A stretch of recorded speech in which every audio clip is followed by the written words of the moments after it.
Selles videos me näitame ja räägime, kuidas meie oma juhtmestikke teeme ja mida see tööprotsess endas hoomab.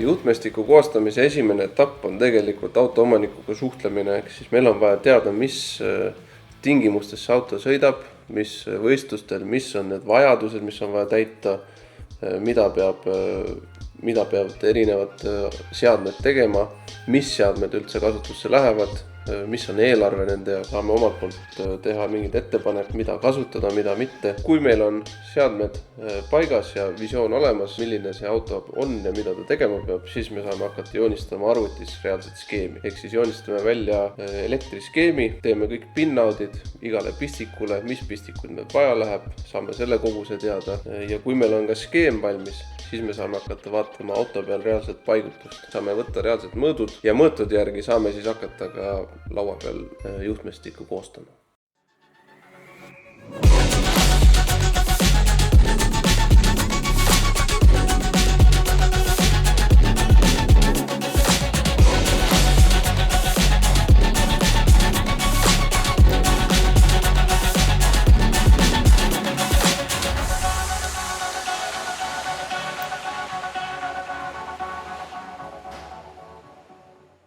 Juhtmestik on nüüd valmis, järgmisena hakkame seda paigaldama. Kogu juhtmestiku kaal tuli umbes 1 kilo, see on siis ainult kerejuhtmestik, mootorima tuleb lisaks. Egast midagi, järgmine samm on siis paigaldus ja nüüd lähemegi selle sama kimbuga siis auto kallal.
Nii, füüsiline osa on nüüd sellest juhtmestikust põhimõtteliselt täielikult valmis.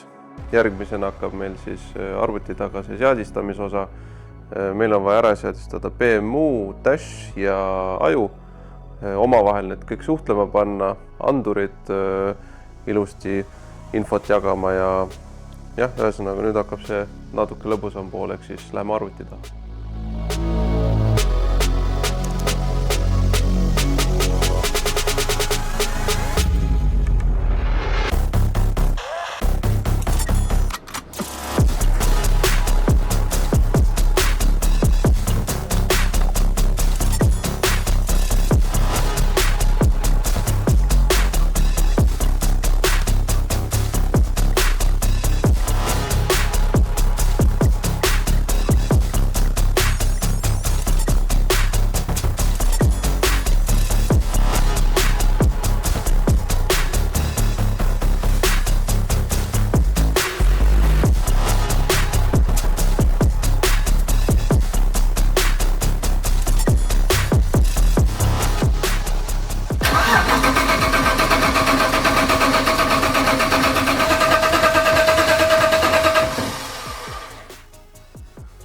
nii, aga praeguseks meie poolt on tegelikult kõik. Vaatasime, et kõik andurid ja asjad töötasid, ajasime mootori korra ringi, vaatasime, et õlisurve oli korras, andur luges õieti. Nüüd läheb auto tagasi omaniku juurde, siis tegelikult siin on veel omajagu teha enne esimest käivitust ja siis, kui on käivitus tehtud, siis on juba düno, nii et praegu kõik.